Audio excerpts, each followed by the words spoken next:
శ్రీనివాస్ గారు మీలాగే దిలీప్ కుమార్ విజయరామారావు లాగే బీఆర్ఎస్ పార్టీలో మొదటి నుంచి ఉన్నారు, ఇప్పటికీ ఉన్నారు. ఆయన మీరిద్దరు బయటకు వచ్చేసారు. ఎర్రోల శ్రీనివాస్ గారు విన్నారు కదా, బీఆర్ఎస్ పార్టీ 23 ఏళ్ళు పూర్తయ్యాయి, 24 ఏట అడుగు పెడుతుంది. ఇక బీఆర్ఎస్ కొలాప్స్ అయినట్టే, బీఆర్ఎస్ పని అయిపోయినట్టే అనేది ఇక్కడ ఉన్న కాంగ్రెస్ బీజేపీ గతంలో మీతో పాటు పనిచేసిన నాయకులే ఇద్దరు కూడా వాళ్ళు చెప్తున్న మాట. మ్యూట్లో ఉన్నట్టుంది ఆడియో. ఎర్రోల శ్రీనివాస్ గారు మీ ఆడియో మ్యూట్ ఉంది. మొట్టమొదటిసారిగా తెలంగాణ ఉద్యమకారులకు, టిఆర్ఎస్ పార్టీ శ్రేణులకు, టిఆర్ఎస్ పార్టీ కార్యకర్తలకు, నాయకులకు, సానుభూతి పరులకు, తెలంగాణ వాదులందరికీ ఈరోజు ఆవిర్భావ సందర్భంగా శుభాకాంక్షలు తెలియజేస్తా ఉన్నా. పెద్దలు ఇద్దరు కూడా చాలా సీనియర్లు, నిజంగా ఇక్కడ అన్ని పదవులు అనుభవించిన వాళ్ళు. ఇలా పార్టీ మారంగానే సిద్ధాంతాలు, వ్యక్తుల యొక్క వ్యవహార శైలి మారి మాట్లాడమని బాధాకరం. ఎందుకంటే టిఆర్ఎస్ పార్టీ వల్ల వాళ్ళకి ఎంత గుర్తింపు వచ్చిందనేది వాళ్ళకి తెలుసు, సమాజానికి తెలుసు. సరే, పార్టీ పరంగా సిద్ధాంతాల పరంగా మాట్లాడాలి, కానీ ఈ పార్టీ ఉండదు అని వాళ్ళిద్దరు కాదు చాలా మంది చెప్పిండ్రు. కానీ నేనేమంటున్నంటే, పార్టీ వదిలిపెట్టి ఎవరైతే పోయినరో వాళ్ళు కూడా ఏం కేసీఆర్తో గోక్కున్న లెవెల్ కూడా ముందుకు రాలేదని నేను అనుకుంటున్నాను. ఎందుకంటే చాలా మంది పార్టీని నిందించిన వాళ్ళే తప్ప ఎవరు కూడా ఈ పార్టీ బాగుంది, లేకుంటే కేసీఆర్ బాగుండు, కేసీఆర్ వ్యవహార శైలి బాగుందని ఎవరు కూడా చెప్పలేదు. ఎందుకనంటే వ్యక్తుల యొక్క శైలి, వ్యక్తుల యొక్క అంటే స్వార్థము కనబడతా ఉంది. గత 24 సంవత్సరంలో నేను చూస్తూ ఉంటే, మేము ఇలా 24 సంవత్సరాల నుంచి పార్టీలో ఉన్నాం. అంటే నిజంగా రాజకీయ విలువలు, రాజకీయ వ్యవహార శైలిలో ఉన్నటువంటి మాట్లాడుతున్నట్టు మాటలు లేవు. ఈ మాట ఇప్పుడు కాదు. మీరే చెప్పండి ఒకటే క్వశ్చన్. అంటే దిలీప్ గారన్నా విజయరామారావు గారన్నా ఒకటే మాట అంటున్నారు. ఎర్రోల శ్రీనివాస్ లాంటి కరడు గట్టిన తెలంగాణవాది కేసీఆర్ వెంట నడిచాడు, ఆయనకు రాని అవకాశాలు కడియం శ్రీహర్ లాంటి తెలంగాణను వ్యతిరేకించిన వాళ్లకు బీఆర్ఎస్ ఎందుకు ఇచ్చింది? ఎంపీగా ఉన్న తెచ్చి ఎమ్మెల్యే చేసింది, డిప్యూటీ సీఎం చేసింది, ఎమ్మెల్సీ చేసింది, ఇప్పుడు ఆయన కూతురుకు ఎంపీ టికెట్ కూడా ఇచ్చింది. ఎర్రోల శ్రీనివాస్ లాంటి కరడు గట్టిన నాయకులకు ఎందుకు అవకాశాలు ఇవ్వలేదు? అలా ఇవ్వకపోవడం వల్లే తలసాని శ్రీనివాస్ యాదవ్ గాని, దానం నాగేందర్ గాని, లేదంటే కడియం శ్రీహరి గాని, ఇంకా చాలా మంది, సబితా ఇంద్రారెడ్డి, పార్టీ మారిన ఎమ్మెల్యేలు అందరికీ ఇచ్చిన అవకాశాలు మీలాంటి వాళ్ళకి ఇవ్వలేదు కాబట్టే ఈ రోజు ఈ పరిస్థితి వచ్చింది. కేసీఆర్ కనే దిలీప్ గారు అయితే క్లియర్ గా చెప్పారు అదే మాట. నేనేమంటున్నా, ఆనాడు తెలంగాణ వాదులను కలుపుకోకపోతే మీలాంటి వీళ్ళే అన్నారు కదా, కేసీఆర్ ఒంటెత్తి పోకడ పోతుండు, అహంకార పూరితంగా పోతుండు, ఎవరిని కలుపుకొని పోతలేరు అని చెప్పిందే అందులో ఉన్నటువంటి పెద్దలు. ఇవాళ బయట ఉండొచ్చు. సరే, మీలాంటి పెద్దలు, మేధావులు, చాలా మంది సీనియర్ నాయకులు చెప్పడం వల్ల చాలా మందిని కలుపుకున్నాం, పార్టీలో కలుపుకున్నాం, వాళ్ళకి పదవులు ఇచ్చినాం. ఎందుకు?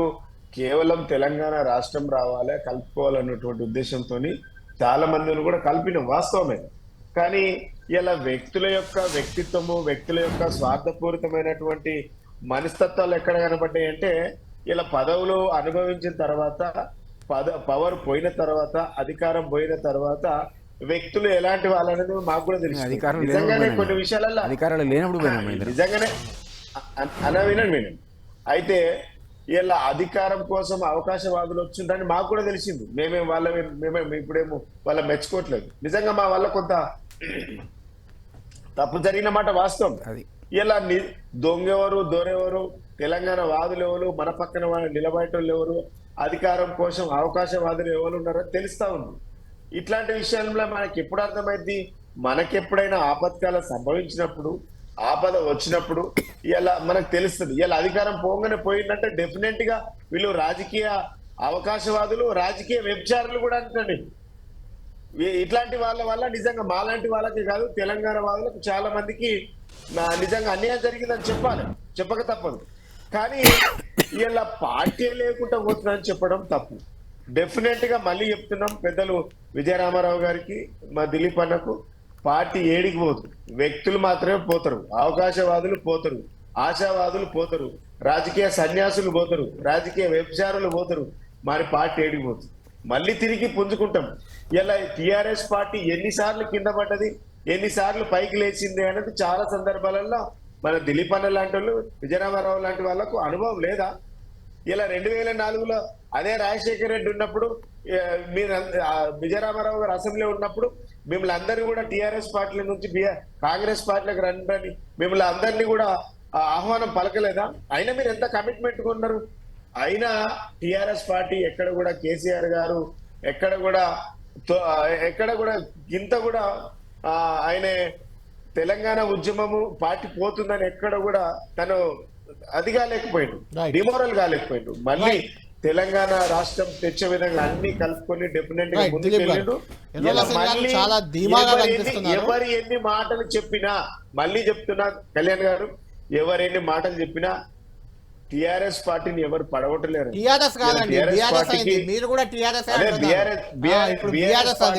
అదే తెలంగాణనే మీరు వదిలేసుకున్నారనే చర్చ కూడా ఒక కారణమైంది ఆ పార్టీ పేరు మార్పుకి. ఇప్పుడు విజయరామారావు మారింది, దాంట్లో సిద్ధాంతాలు మారలే, పార్టీ యొక్క వ్యవహార శైలి మారలే. ఇది మారనప్పుడు పేరు కూడా మార్చాల్సిన అవసరం ఎందుకు వచ్చింది అని కదా అనేది. దిలీప్ గారు, పేరు మార్పు కూడా ఏమైనా కారణమైందా? వచ్చింది కొన్ని కారణాల వల్ల వచ్చింది. ఎందుకంటే పాత పేరు మీకు నచ్చలేదా? పాత పేరు పాతబడిందా కొత్త పడిందా కంటే కూడా తెలంగాణకు ఉన్నటువంటి పేగు బంధము మాకు తెగిపోలేదు. వీళ్ళన్నంత ఇప్పుడు మాకంటే ఈ తెలంగాణ అస్తిత్వం కోసం పోరాడేటువంటి పార్టీ ఏదండి? ఇలా తెలంగాణ కోసం రావాల్సినటువంటి వనరులు, రావాల్సినటువంటి అన్నిటి మీద కూడా మరి కాంగ్రెస్ పార్టీ ఎందుకు మాట్లాడది? బీజేపీ పార్టీ ఎందుకు మాట్లాడది? అదే ఇప్పుడు మోడీ గారు వచ్చి చాలా సందర్భాలలో Congress BJP party Congress party ఏం మాట్లాడింది? మంది చావులకు కారణమైనటువంటి కాంగ్రెస్ పార్టీ ఎందుకు అస్తిత్వాన్ని కాపాడడానికి ఎందుకు పోరాడారు? ఇవాళ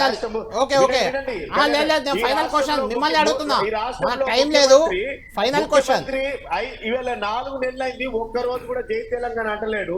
అమరవీరులకు కనీసం ఒక పువ్వులు అర్పించలేదు. ఎందుకు మాట్లాడతలేదు కాంగ్రెస్ పార్టీ? రైట్ శ్రీనివాస్ గారు, ఫైనల్ క్వశ్చన్ మీకు 2004లో పైన బీఆర్ఎస్ పార్టీకే తెలంగాణ అస్తిత్వం పైన హక్కు, పెటెంట్ హక్కు ఉంది, మాకే హక్కు ఉంది, ఎవరు మాట్లాడలేరు. Right, final question, state question. మీకు 2004లో మీకు పార్లమెంట్ ఎన్నికల్లో, లోక్సభ ఎన్నికలు ఇప్పుడు ఉంది కాబట్టి దాని గురించే మాట్లాడదాం. 2004లో మీకు 5 ఎంపీ సీట్లు వచ్చాయి. 6 పోటీ చేస్తే 1 ఓడిపోయారు. నాగర్ కర్నూలు 5 వచ్చాయి. 2009కి వచ్చేసరికి కేవలం 2 సీట్లే. 9లో 9 పోటీ చేస్తే 2 సీట్లు. 14కి వచ్చేసరికి తెలంగాణ వచ్చింది. ఆ ఊపిలో 9 సీట్లు, 9 వచ్చాయి, 11 వచ్చాయి. ఆ తర్వాత మొన్న 9 వచ్చాయి. ఇప్పుడు ఎన్ని వస్తాయి? ఫిగర్ చెప్పండి. మొన్న కేసీఆర్ గారు చెప్పింది కదా, మేము పార్టీ ఇద్దరితో మొదలైనటువంటి పార్లమెంట్ లో 11 దాకా పోయినాం. ఇవాళ మేము 10 మందితో మొదలైనటువంటి ఎమ్మెల్యేలను 82 మంది దాకా పోయినాం. ఇలా మేము మళ్ళీ చెప్తున్నాం, ప్రజలు మాకు 1.8% ఓట్లతో మాత్రమే ఓడిపోయినాం. కాంగ్రెస్ పార్టీ పూర్తి మెజార్టీతో రాలేదు. నిజంగా వస్తే సంగారెడ్డి లాంటి ఎమ్మెల్యేలు కూడా ఓడిపోవడం చాలా జాగాలలో, హైదరాబాద్, గ్రేటర్ హైదరాబాద్ లో 1 సీట్ రాకపోవడానికి దానికి నిదర్శనం. కాబట్టి మళ్ళీ మేము 8 నుంచి 12 గెలుస్తాం. మా నాయకుడే చెప్పిండు, డెఫినెట్ గా గెలుస్తాం. ఇలా కాంగ్రెస్, బీజేపీ పార్టీలకు అభ్యర్థులు లేని పార్టీగా వెలిగింది. మా పార్టీ అభ్యర్థులు ఉన్న సంగతి అనేది గుర్తు